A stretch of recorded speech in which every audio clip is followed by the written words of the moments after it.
Hola, buenos días, bienvenidas a todas, todos quienes están aquí hoy en la escuela y quienes nos acompañan de manera virtual también. Les agradecemos por seguir acompañándonos en la propuesta de este ciclo 2024, dolor, pánico y ansiedad, lo actual en el emprendimiento. La mesa de hoy lleva el nombre de depresiones y melancolías y tenemos como invitados por un lado a la psicoanalista María Cristina Oliada y por el otro al psicoanalista también, socio y docente de la también Premier. Les agradezco por estar aquí y por haber aceptado la invitación. Antes de comenzar con las exposiciones, me gustaría leer el epígrafe seleccionado para esta mesa. Es un poema de Alejandra Pizarnik, titulado Los ojos abiertos. Alguien mide sollozando la extensión del alba. Alguien apuñala la almohada en busca de su imposible lugar de reposo. Bueno, si les parece bien, comenzamos con María Cristina Oliada.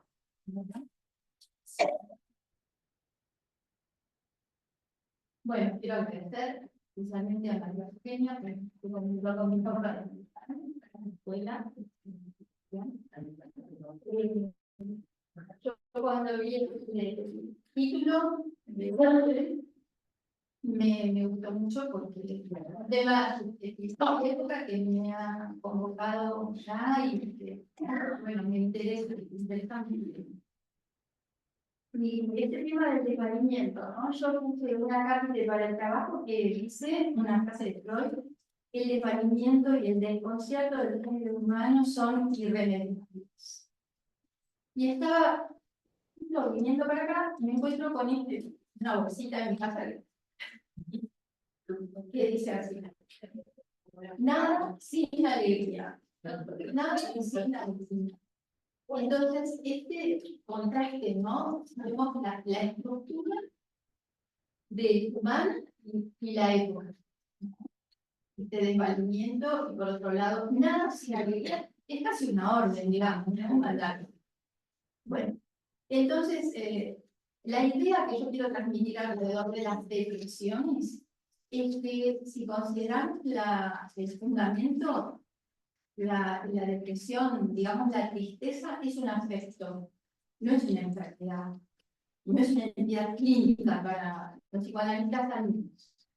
Y se la puede considerar igual que la consideraba Freud, que podemos revisar todas sus referencias en la obra, igual que la consideraba él en la época victoriana, o cuando analiza un manuscrito de la Edad Media, que es el lugar donde más referencias encontré de las depresiones, que lo toma como una historia clínica, pero ahí habla mucho de la depresión.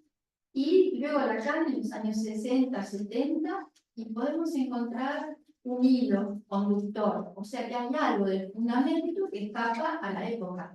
Entonces, para mí la pregunta es: ¿por qué prolifera tanto en esta época la depresión?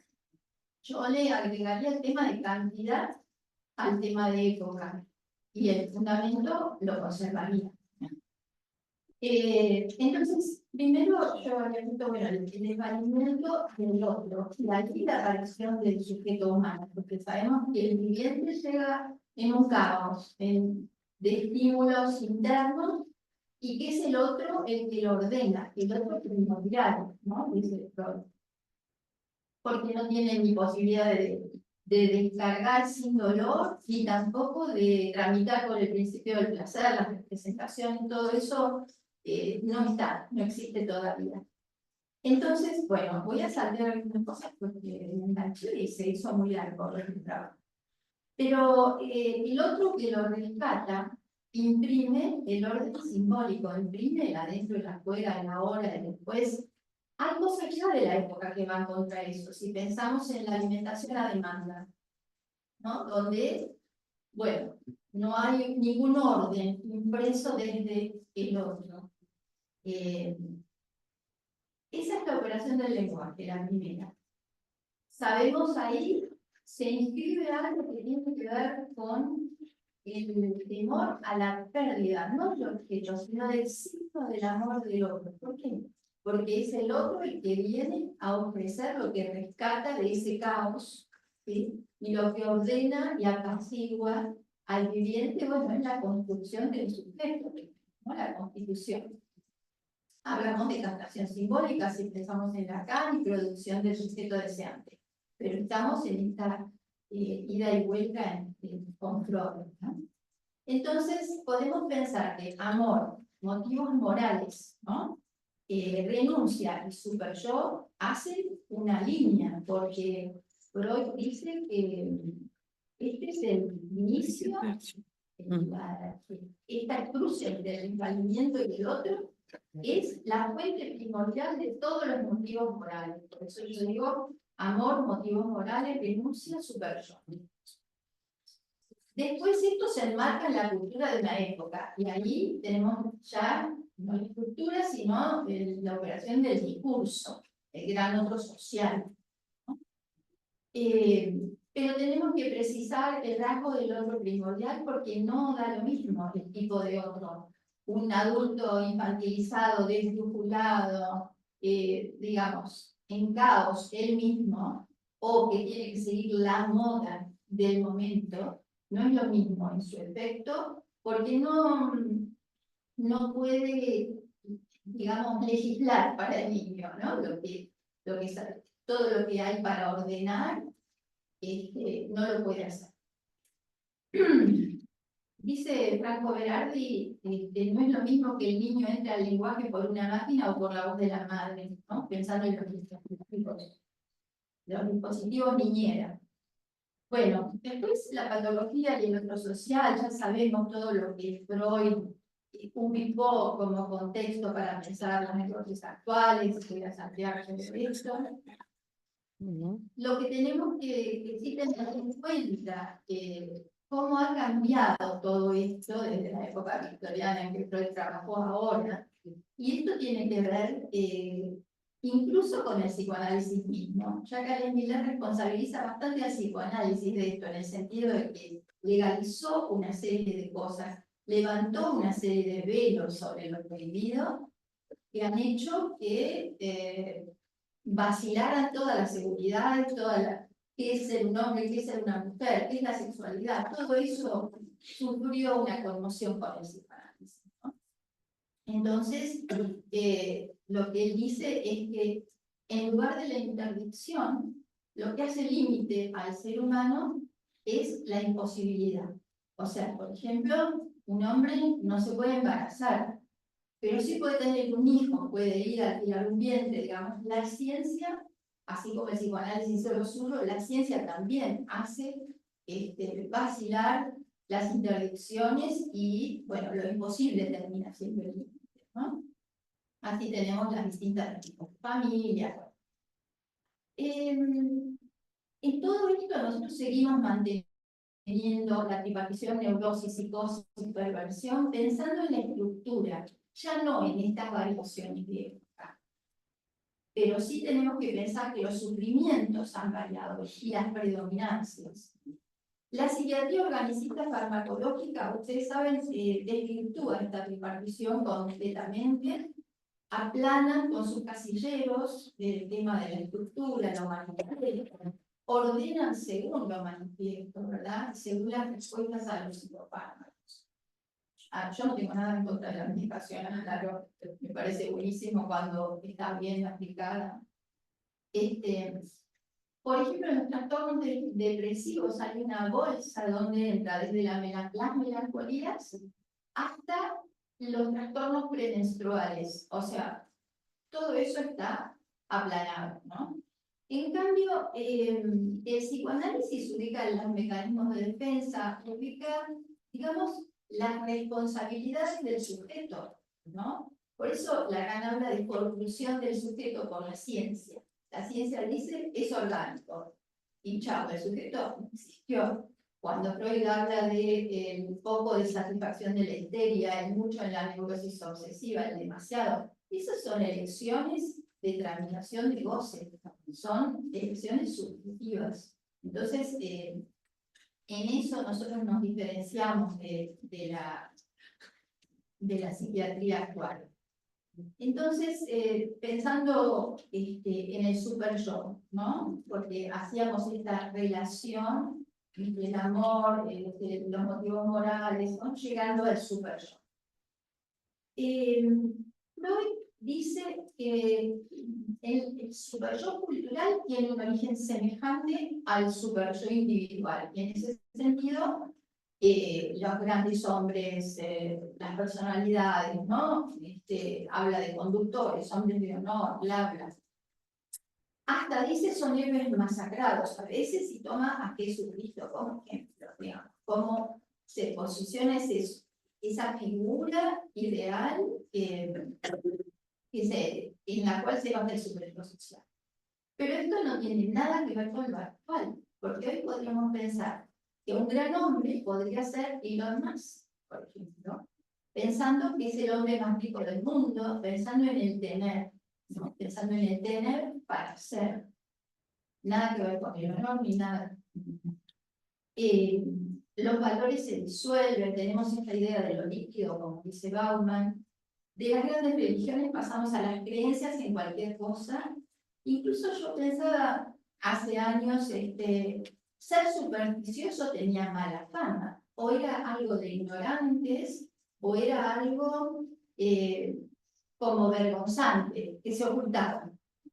Y hoy, no sé, alguien puede decir, yo tengo estas piedras verdes porque sacan la mala vida, con la mayor tranquilidad, como que eso es, cuando hablamos de la vida del nombre del Padre, es algo tan, ¿no? Como, es eso, digamos, es que todo se torne posible, que no haya algo que enmarque. ¿Sí? Y el tema de la vergüenza y el pudor es importante, que se están perdiendo, digamos, Bueno, entonces el super yo de esta época poco tiene que ver con la represión, bastante con el empuje a gozar, lograr la felicidad. Voy a ir rápido con esto porque todos lo sabemos. Y el mercado y las tecnociencias influyen mucho para crear objetos para todos igual, las pantallas, el celular, ¿no es cierto? Lo que hay que tener, los likes en las redes, modalidades adictivas, juventud y belleza. También la tecnociencia ayuda con eso, ¿no? Entonces decimos que el superyo empuja al imposible, porque la felicidad así pensada es imposible, porque el sujeto siempre está insatisfecho después de esto, y además porque el superyo siempre es un mandable posible, no solo ahora, pensemos que Freud decía, castiga más al más obediente, o sea, se alimenta con la renuncia al goce, ¿no? Pero ahora se trata de más, que también es el lema del capitalismo. Gozar y gozar más. Yo pensaba en los duelos, ¿no? Agregados al título del panel, porque es una época en que al sujeto le gusta perder. Es muy difícil perder cuando está empujado al más, no al menos. Y pensaba también que de todas maneras en la sociedad hay un menos que se preserva, que podríamos decir es el menos de la castración. Aunque todo parezca ir contra eso. Porque, por ejemplo, los que tienen para consumir y pueden como cumplir el mandato, ¿no? Entonces me compro esta casa, entonces después me voy no sé a dónde. Igual siempre después de cada cosa cae como no era esto, ¿no? Ahí se preserva un menos. Y después están los incluidos de todo amparo social, que el menos cae sobre ellos, sobre el menosprecio de la vida propia, porque tenemos los chicos soldaditos del narcotráfico, tenemos los chicos del Paco, que se sostienen, su ser muy vacilante se sostiene en eso. O sea que de todas maneras ahí está preservado el menos, pero de una forma, digamos, catastrófica, ¿no? Bien. Entonces, si pensamos en la subjetividad actual, tenemos esta precariedad, falta en la simbolización. La violencia es otro dato, porque el sujeto está un poco a merced de los impulsos, al no haber una buena impresión de lo simbólico, ¿no? Hay una base narcisista que determina la dificultad para desligarse de los objetos. En Freud, ustedes vieron el enamoramiento y hasta el suicidio ante la pérdida. Esto está, Freud lo liga con la elección narcisista de objeto, y nosotros esto de la elección narcisista, las identificaciones por eso son vacilantes, ¿no? Todo esto de mimetizarse con imágenes que indican respetable desde el otro, aplastan el deseo. Hay mucha imagen y poca narrativa. La narrativa es una falta, ¿verdad? Que estamos padeciendo desde los niños en adelante. Y yo diría que es una especie de zapping en la vida misma, aceleración, probar de todo. Fíjense los adolescentes, por ejemplo. Antes hablábamos de la metamorfosis de la pubertad, hoy se llama disforia de género, porque nosotros cuando pensábamos en la metamorfosis de la pubertad, pensábamos en las vacilaciones y en la identidad sexual como algo propio de la pubertad, para acompañar, para sostener, no para llevar al acto, entonces te llevo, te cambio el documento y no sé qué. Y hoy hay un apresuramiento, una poca tolerancia a la espera, a acompañar al adolescente en la fascinación, ¿no? Y están muy presionados los chicos, muy presionados. Bueno, voy a saltear todo esto, la prisa domina todo, el aburrimiento es una amenaza constante. Esto es largo, no lo puedo leer. Entonces, pero estamos por las depresiones. En la bibliografía freudiana las referencias son más bien a un estado del afecto, compatible con tristeza, desazón e inhibición de actividades. Son referencias descriptivas, no hace de ellas una entidad psicopatológica. Desde 1890, en las primeras referencias hasta 1937. Pero hoy son un mal de la época y paradójicamente no son una entidad, no es una entidad clínica, porque el psicoanálisis no deriva la clínica de los afectos. Entonces, encontramos depresiones, estados depresivos, en neurosis y en psicosis. Yo voy a saltear todo como en cada una, que es el duelo patológico, depresiones neuróticas, ¿no es cierto? ¿Qué pasa con las melancolías? Que no reconocen el límite, que pueden ir hasta el suicidio, los psicóticos no melancólicos, bien. Considerar la depresión una enfermedad exime al sujeto de responsabilidad, porque está en enfermo, no tiene ninguna responsabilidad sobre lo que le sucede. Abundan estos casos también porque abundan las subjetividades que no quieren saber nada del conflicto, por lo tanto del inconsciente. Cuando Freud habla de la inhibición inherente a las depresiones, acordémonos que la inhibición es un dato de no conflicto. El yo, la inhibición sucede en el yo y el yo no quiere saber nada del conflicto con el ello, y si una actividad se erotiza, decía Freud, entonces no la hago. Ni conflictos con el superyo. O sea, la inhibición es un dato de no querer saber nada con el inconsciente. Y esto sucede, y uno lo ve en la clínica, sujetos que quieren ser curados rápido. No esa tramitación, hay que hacer todo un trabajo para eso, ¿no? Entonces, hay afirmaciones lacanianas que iluminan estos aspectos. Por ejemplo, propongo, dice Lacan, que de la única cosa de la que se puede ser culpable, al menos en la perspectiva analítica, es de haber cedido en su deseo. Lacan interroga la posición subjetiva que se ubica en relación con el servicio de los bienes. Decíamos tener para ser, ¿no? Y el tener no es solo dinero, es el tener, acopio de mucho de lo que sea. Por ejemplo, uno puede dejar la poesía porque es mucho más, no sé, mucho mejor ser corredor de bolsa, ¿no? Freud nombra esto conservación de la vida, que supone ceder en el deseo. Lacan dice que esto puede implicar un pacto con el otro, que puede incluir alguna traición, que esta posición no tiene retorno. y habla de cobardía moral, sería primum vivere, ¿no? Latino. La cobardía moral, esto. Y, bueno, esto tiene que ver con los monjes y el pecado de la sedia, no voy a entrar en eso, al que le interese lo busca porque es interesante. En este punto, uno podría decir que la depresión en sí misma, el estado depresivo, no es analizable así, en bruto.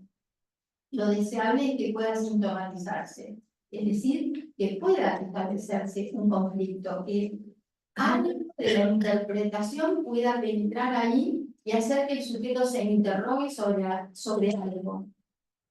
Y así entrar en la dimensión del inconsciente.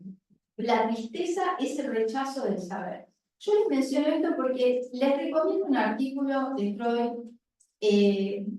que es una neurosis demoníaca en el siglo XVII. Es Edad Media, es un libro que hace pacto con el diablo, y la mejor descripción que yo encontré de Freud acerca de las depresiones, ¿sí? Todas estas cosas que les mencioné de Lacan están en ese artículo. Dicho de otra manera, están todas. Yo pienso si no estamos en una nueva Edad Media, en la que creemos en todo tipo de supersticiones, creencias que niegan la muerte. Si negamos la muerte no podemos tolerar el amor tampoco, porque el amor implica tolerar pérdida, tolerar la castración. Y bueno, ceder en el deseo y quedarse en el goce deprime, causa tristeza. Y la interpretación es la que puede apuntar a la construcción sintomática. Bueno, algo sobre la presentación depresiva más frecuente. Son sujetos que vienen como estancados, detenidos, tristes. Vemos el dato de la anedonia, falta de placer, caída del deseo, falta de entusiasmo. No querer saber nada, solo ser curados, esta especie de detención, inhibición del sujeto, que yo digo equivalente de las depresiones. No es que el sujeto venga a decir que está deprimido. Freud habla de la inhibición como la tristeza y la inhibición como los datos principales de las depresiones, ¿sí? Y vuelvo sobre esto, inhibición implica no querer nada con el conflicto. Así que no es un conflicto lo que se ofrece al otro, y lo que podemos hacer es pensar en nuestro instrumento, que es la palabra y la interpretación. La interpretación no me refiero a envolver en sentidos al sujeto cuando te pasa esto, por aquello, lo que vos querés es sufrir porque te gusta, nada de esto. Interpretación me refiero a la interrogación. O sea, esa es el no saber del analista puesto en función, es la interrogación. Es ahí donde podamos encontrar un borde, poder meternos en la interrogación y ver si se conmueve algo de esta posición. Bueno, listo. Sí.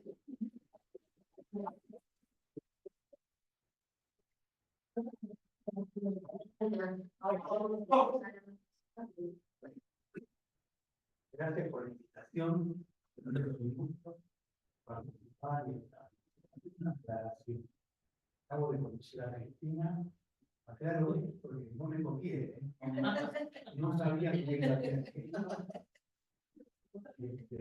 Vamos a recorrer algo en similitud y en sintonía, tal vez planteado de otra manera, pero coincidiendo con algunos ejemplos que Cristina acaba de. Desde hace un tiempo es imprescindible pensar las manifestaciones fenoménicas de las cuestiones actuales del derecho, del contexto y de las condiciones subjetivas de la persona que acude a la consulta. Se podrá pensar en propiedad cierta de la afirmación precedente, aunque vale la pena insistir en que ninguna subjetividad escapa a su derecho. Elementos que me ayudan a pensar en el título que da lugar a la propuesta de este siglo científico. Acá dice que no se escucha, pero ahí subí más. Bueno, gracias. Dolor, pánico, ansiedad, lo actual en el desvalido. Me pregunté por la aceleración del título. Ninguno de los componentes que lo forman son actuales ni novedosos, ni en nuestra teoría ni en nuestra práctica. Menos actual aún es el desvanecimiento. Por ende, siguiendo con mi pregunta, el interrogante se desplazó hacia el porqué del título y lo novedoso, que sí lo tiene, la incógnita planteada en la cuestión de las problemáticas clínicas más frecuentes en la práctica con adolescentes, aunque no solo, no dejan de estar relacionadas con la pregunta acerca de quién soy y quién es el otro ser.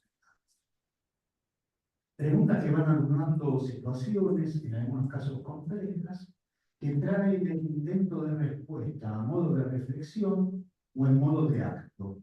Acto que por su ubicación, diría Freud, en términos de la Gieren, nos propone la intervención del lado del intento de seguir bordando la posibilidad de agrandar el campo del proceso secundario. Hasta ahora nada nuevo, nada nuevo. Nuestra labor en ese sentido, creo, sigue ligada a las enseñanzas de los trabajos técnicos de Freud y de toda la implementación clínica que de allí se da.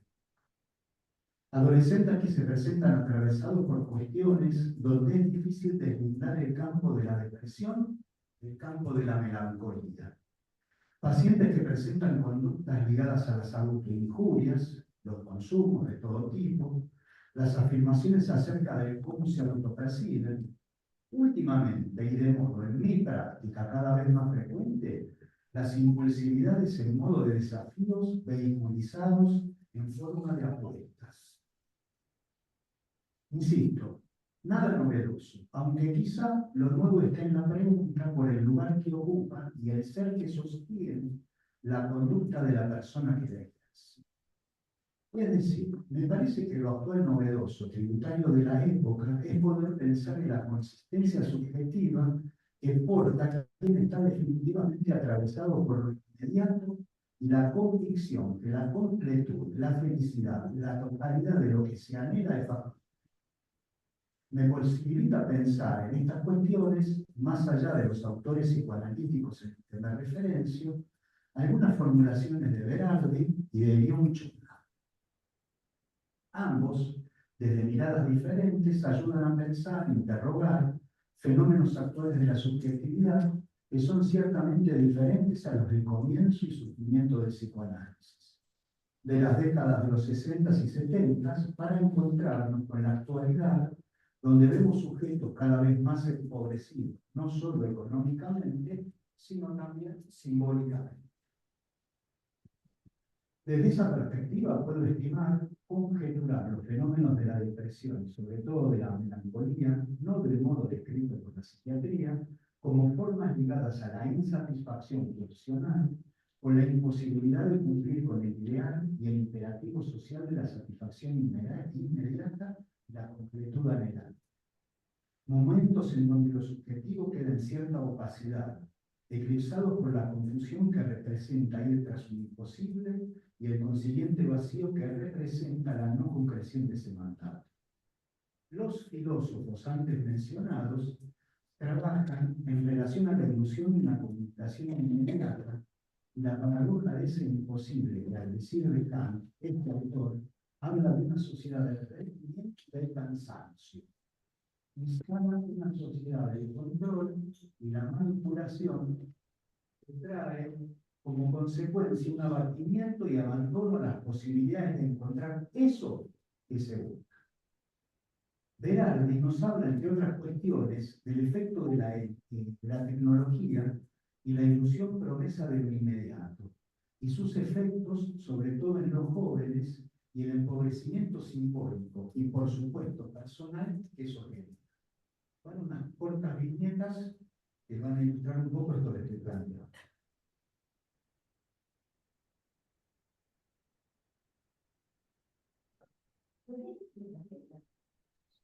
Teta es un varón de 16 años.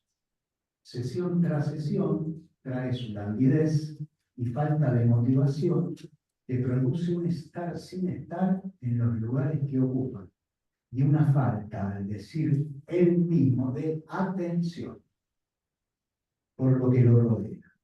Las situaciones se van sucediendo sin que Z pueda transmitir nada que le llame la atención más allá del TikTok.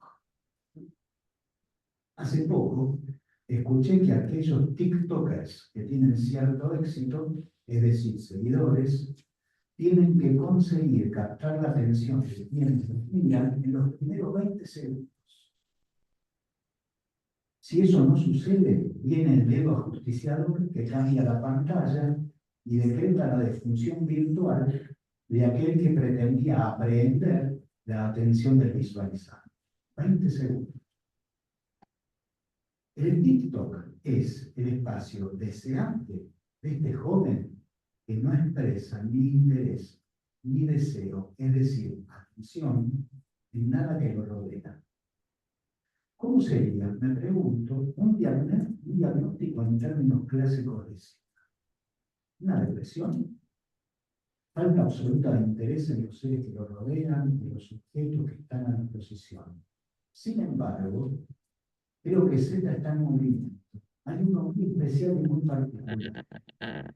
La plataforma que él consume con asiduidad le permite, por 20 segundos, sentirse en conexión e interesado en aquello que se le presenta como una totalidad y el lugar que promete la ilusión de la conexión absoluta. Otra vez, M es un varón de 28 años, vive solo, trabaja desde su casa y sus contactos con el exterior se dan fundamentalmente por Discord, plataforma donde se encuentra casi cotidianamente con sus amigos. Amigos a los que no ha visto nunca de manera presencial y con los que tiene una relación de cercanía y afecto. La posibilidad del trabajo home office hace que M salga a la calle en contadísimas ocasiones, donde, a lo sumo, va al kiosco porque, según me dice, no puede comprar cigarrillos por plataformas de delivery porque eso solo no le trae.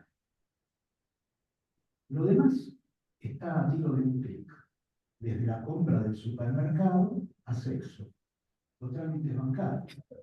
Por ejemplo, para M, un mundo casi ideal, porque como sabemos, el ideal absoluto no existe, y en contadas ocasiones tiene que salir, él es una de esas personas a las que la pandemia y la cuarentena subsiguiente le hace decir que fue uno de los mejores momentos de su vida.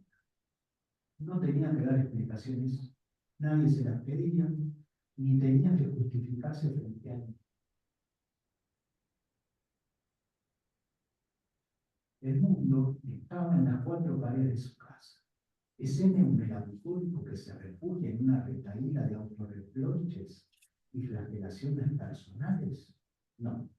Es alguien que, como muchos jóvenes de la época, sostiene que afuera no hay nada bueno y que en su casa él tiene todo lo que quiere y necesita. La soledad, bien, gracias. Por último.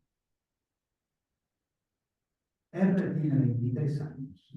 Es una joven que en poco tiempo ha tenido cierto éxito como youtuber, con una cantidad importante de seguidores, y de allí el beneficio económico subsiguiente, lo cual la condujo a participar de un canal de streaming que le dio mayor visibilidad. Hasta allí parecería la historia ideal de la época.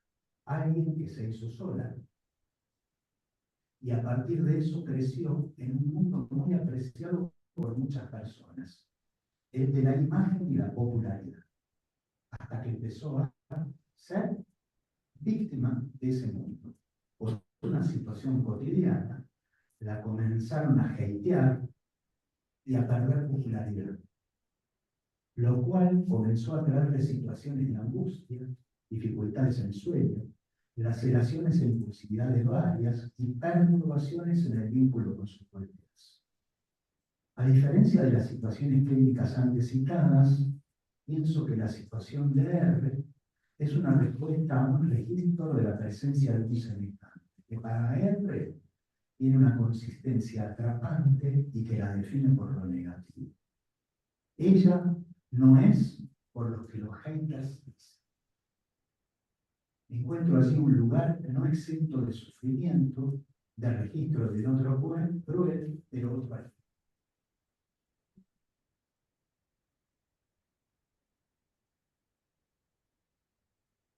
Los autores antes mencionados hacen hincapié en la transformación de la sociedad en el pasaje del estado de bienestar a lo que llamamos el estado neoliberal. La diferencia fundamental en términos del lugar que ocupa el ciudadano sujeto y el vínculo con sus congéneres.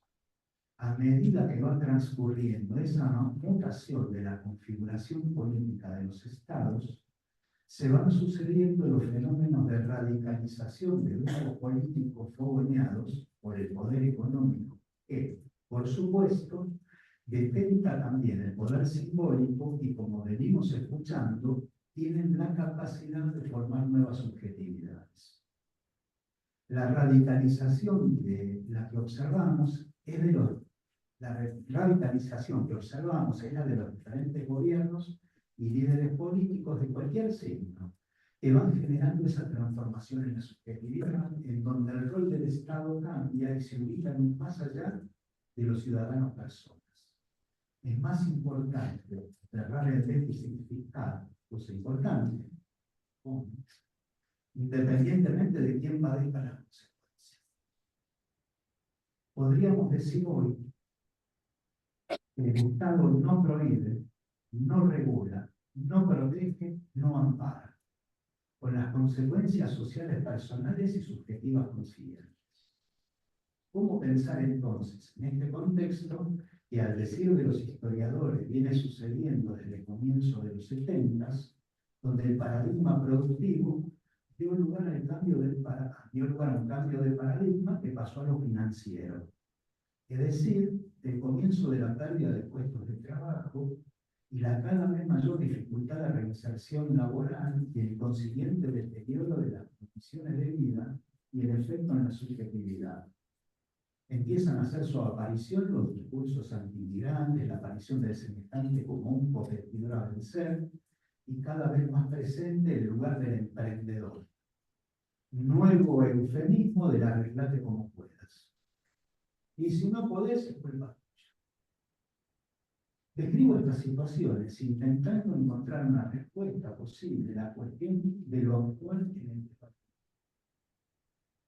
Desvalimiento como aparición en un lugar cada vez más acentuado por la fragilidad y el encierro personal que este modelo propone. Sabemos que no hay modelo perfecto, es decir, no hay una felicidad garantizada. Lo que sí empezamos a ver es el efecto de un modelo que solo promete lo que no va a cumplir. Felicidad, inmediatez, completud, y que genera un efecto masa, donde la depositación del poder en el líder diluye el lazo social con el efecto subjetivo que eso produce. Para finalizar, en este contexto, para finalizar, parafraseando lo dicho unas líneas más arriba acerca del Estado, me pregunto, ¿la familia en este contexto ampara, regula, prohíbe? Por supuesto que esto no es un intento de generalización, sino interrogantes a lo que me llevó pensar lo planteado en el título antes mencionado en el ciclo científico de la escuela. Las preguntas como estímulo para más preguntas y el encuentro con el...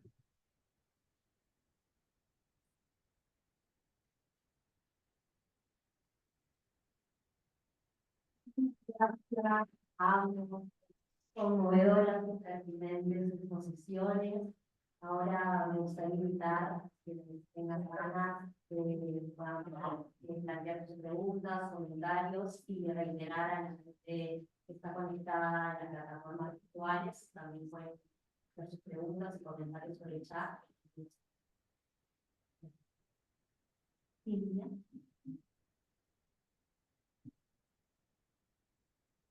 Muchísimas gracias por las exposiciones. Mi nombre es Cintia Chandri y estoy conmovida por el tema de lo que decía María Cristina en principio, no me conmovió mucho de hacer objeto de los niños, o volver a los niños un objeto del mercado, sobre todo en este momento con todo lo que está surgiendo respecto de la red de pedofilia. No sé si están al tanto, pero es un tema que me tiene atravesada. Teniendo en cuenta esto, pensaba cómo poder ir sorteando un espacio distinto y les agradezco las presentaciones porque apuestan a eso, ¿no? Pero estamos en un estado de valimiento complejo y no era idea mía. Así que gracias. Por otro lado, pensaba también que me resonaba por las dos exposiciones, en el caso de Gabriel por el tema, el caso Z, y en la exposición de Cristina por la comparación que hace con la demonización. Recordaba a Fausto, ¿no?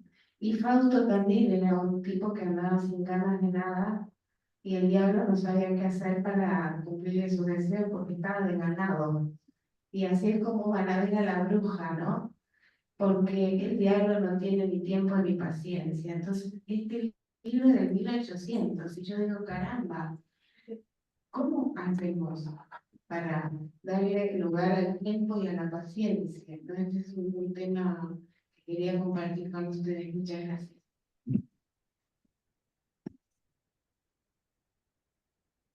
Hola, ¿qué tal? Soy María Eugenia Farres.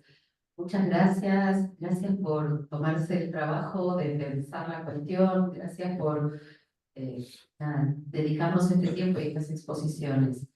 Bueno, me quedé pensando en varias cosas. Por un lado, tengo algunas preguntas para cada uno, para los dos, digamos, ¿no? Pero en función de lo que expusieron. Yo me quedé pensando en esto que decía María Cristina, de que considerar a la depresión como una enfermedad desresponsabiliza al sujeto.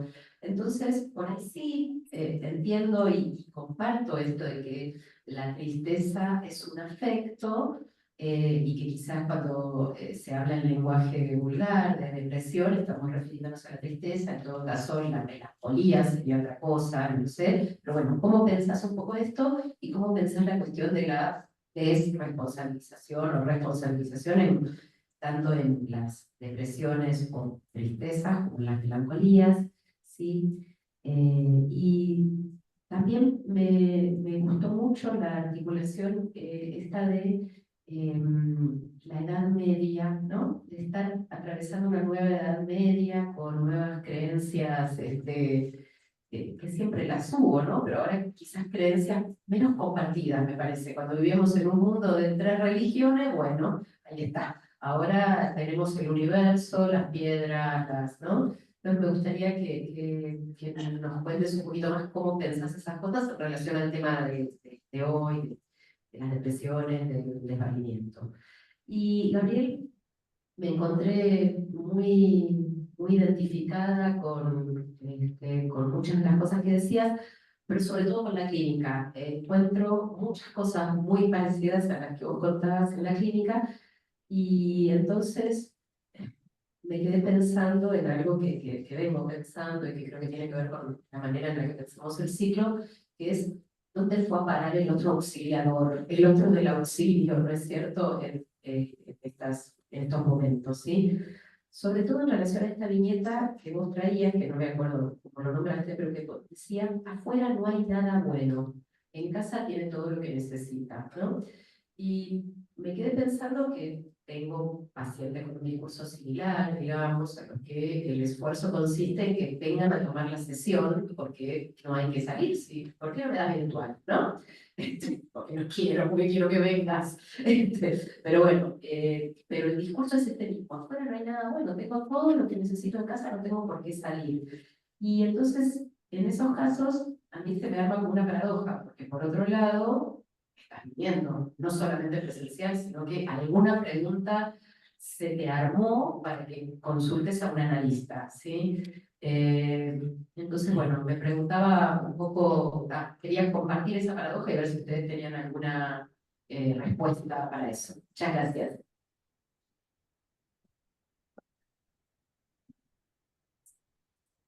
Bueno, buen día, mi nombre es Elia Shafma y agradecer primero las ponencias que me parecieron muy interesantes y me dispararon un par de comentarios como para debatir con ustedes. Pensaba que hay un eje que, por lo menos a mí se me va pensando estas problemáticas, que es el tema de lo efímero del tiempo.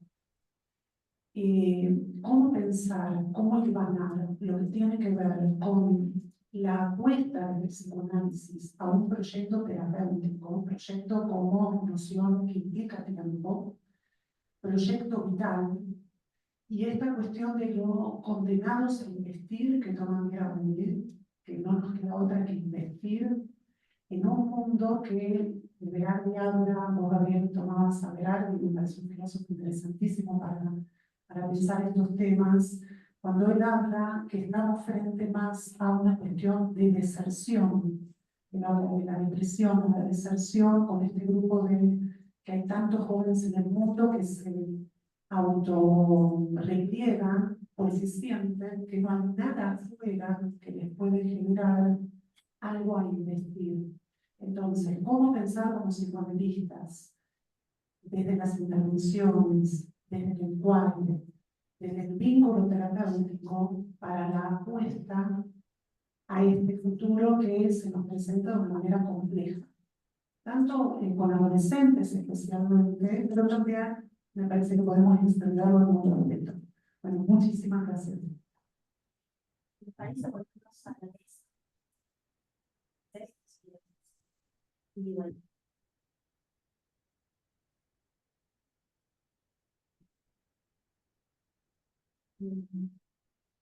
Sí, Cintia hablaba del niño como objeto, ¿no?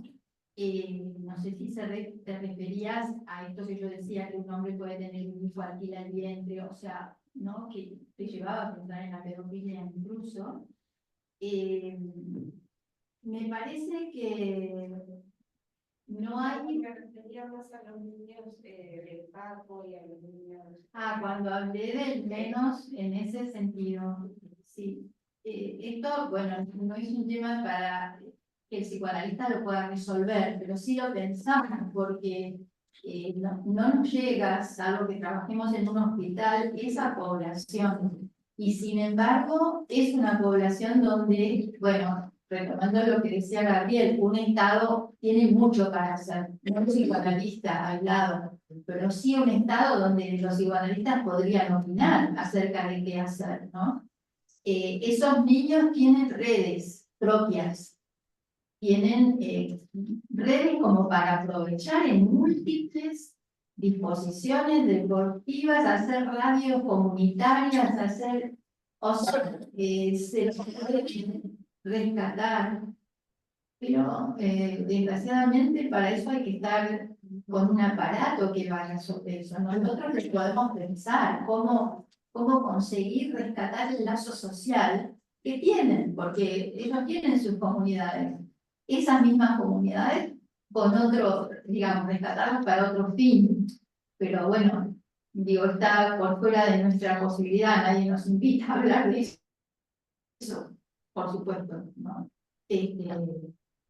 Eso. Y lo otro, a ver, hubo una pregunta sobre la desresponsabilidad.